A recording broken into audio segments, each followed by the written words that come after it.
Hello and welcome to NDTV Profit. You're watching Budget Trade and we are doing this segment in association with Mirae Asset ShareKhan, where we're going to discuss a sector every day based on what kind of policy that's expected in the budget and the stocks that may be in focus because of that. Today we are discussing the defense sector. It's been a very promising sector, and we've seen a lot of run up in many of the defense stocks, which in the last few months there has been some correction though, but it continues to be one of the prominent sectors which many follow. And joining me is Sanjeev Hota, who is the VP and Head of Research at Mirae Asset ShareKhan. Sanjeev, to begin with, defense is an interesting one. We've seen some correction in some of the stocks. How do you see policy building up in this sector? Yeah, good morning. So the defense is definitely one of the top of the agenda of government. And the things that is happening across the world, the geopolitical tension.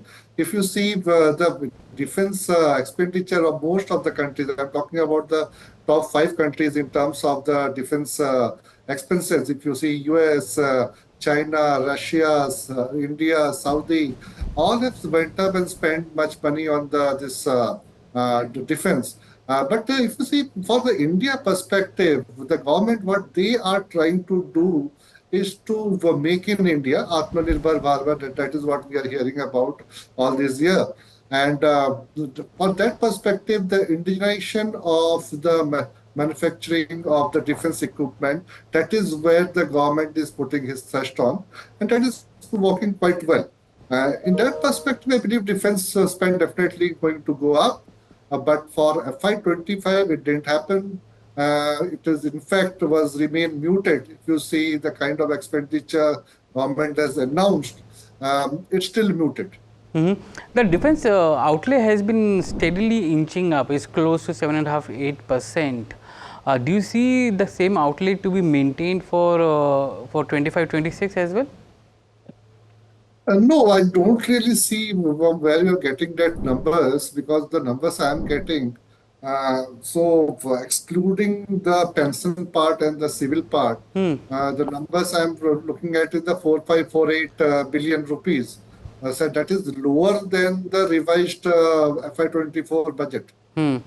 So even if I take the pension and civil part also, that is still down by 0.3%, more or less muted. So going into FY26, I believe that it may be, we may see 8–9% kind of, maybe 10% increase from the FY25 revised, because still they are not able to spend the entire amount they have budgeted. On that revised estimate, maybe we can see 8–9%, because in FY24 we have seen close to 14% kind of this growth in defense budget. But FY25 it was not there. FY26 it may be because of the base effect. Couple of things which has worked in the favor of defense is over the last 3 years we've seen the government coming up and putting up a list of exemption lists, so that the armed forces buy first from the domestic market or domestic players rather than going to the foreign market, and that list is increasing every year in that sense. What kind of opportunities that throw up for many of the defense players that you track? Yeah, so I believe that now we have close to 5,000 plus item under the import ban or import embargo, and out of that almost 50% plus is now locally produced. But we are still dependent on the import. Almost 37–38% we are still importing the defense equipment, and that is a big area for the import substitution to play out. And coupled with that, if you see the target that the government is putting out of export of the defense equipment, and they are earlier they have penciled this target of 300 billion by FY25. It may not happen, but on a longer term basis also government want to export more and more. So looking at all this thing, I think most of the companies who are working efficiently in this space is going to do well going forward. Government has penciled in a forward target of 50,000 odd crores of exports from India, and that's also a big opportunity coming in for some of the players who are looking at overseas market there.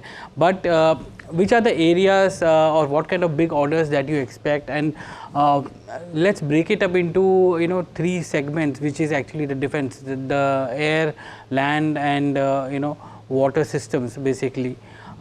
Which areas do you see more orders flowing in, and who will be at the forefront according to you? So, on the key export front, I believe the missile, radar, and armored vehicles, these are the items where we usually export close to 80 plus countries. So that is where the Bharat Force or even L&T of the world come into the play. But domestically, I believe that the key player which are going to gain much is the BEL, the Bharat Electronics, and even HAL. They, because they have the key expertise, and also they might get some benefit from the offset clause. Because we're still waiting for that order to come in. And last year also some of the order get delayed. So defense always happen that government budget, but it didn't come into the play because the order get delayed.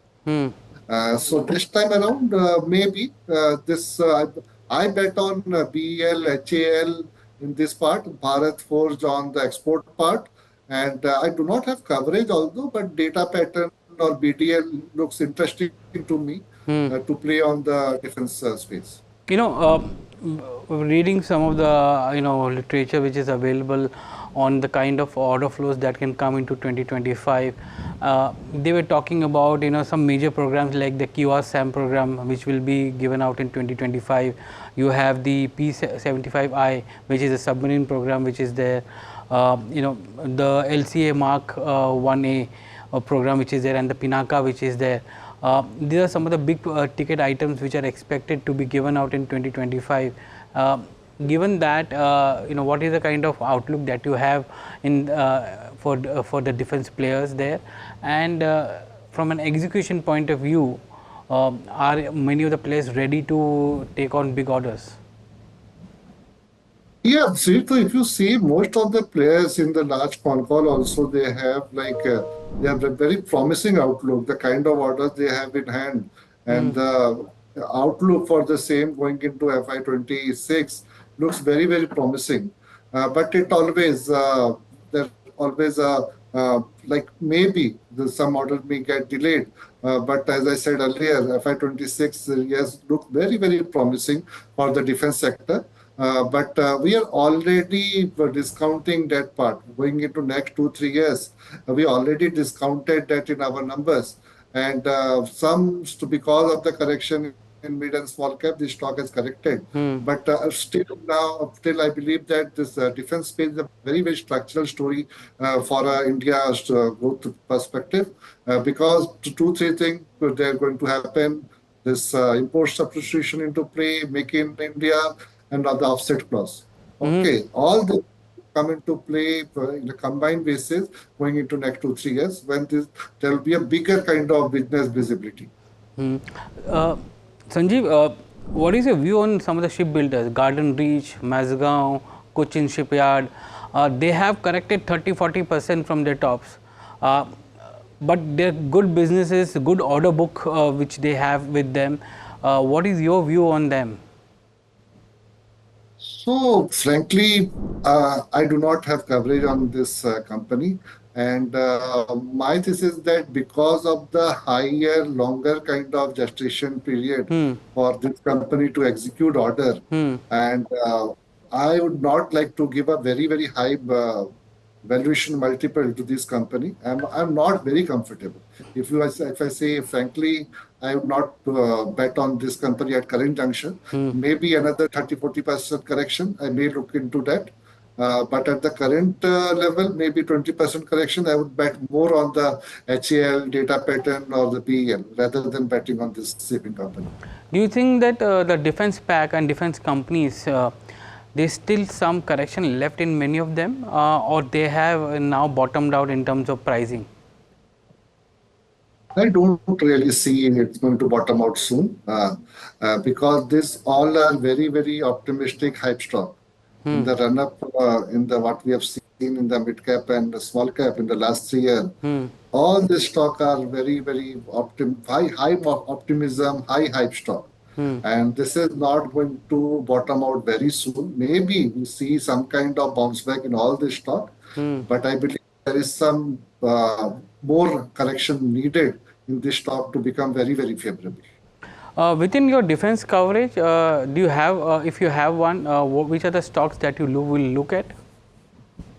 Same Sajeet, HAL and BEL. I think it got corrected by another 10-15%. I will start putting more and more money. So that is where my confidence lies. And from a technology point of view, because now you have more of a technology play coming into defense as well. You have technology, you have electronic warfare which is coming in. Those are the three new areas where I think even the capital expenditure is also coming in for many of the players. So in those sectors, do you have any specific play or specific stocks that you will be watching out for? Currently, I do not have coverage, but I like data pattern.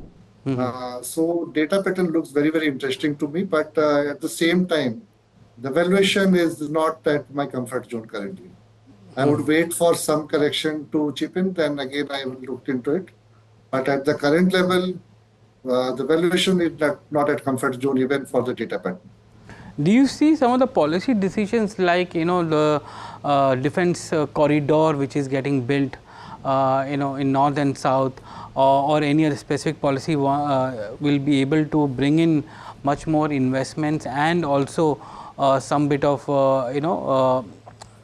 impetus back to spending on capital spending as well from these companies in the defense? Yeah, that will definitely going to happen, because now we have FDI limit at 74%, and the partnership model has been encouraged for the more and more private industry involvement. So I think this is the hygiene that government is going to maintain to bring more and more investment into defense space. But I believe structurally it looks very promising, if I may say so. But whether it's going to translate into earning all these things, it will take some time. But all these things will come into play. This defense corridor, private partnership, giving more incentive to all these players, this all are there. But it will not translate into earning very soon, but structurally it will poise all these players for a longevity of the group. That is what I believe in. So you're suggesting that defense sector as a whole is a good investment, but there is a gestation period for those orders to flow through. And so when investors are investing, they should keep that in mind before investing, because it's not a short-term gain, it's over a period of time. As execution happens or revenue recognition happens, that's when you realize on the fundamentals of the company. Yeah, really, you need to have, the investor need to have patience while investing in this company. Sanjeev, it was a pleasure talking to you today. Thank you very much for joining us today on NDTV Profit. As we speak, and as we said in the last episode as well, the next episode would be focusing on housing, infra and cement, and what kind of policy decisions the government will come in these sectors, and what kind of stocks that will be in focus. So stay tuned to NDTV Profit.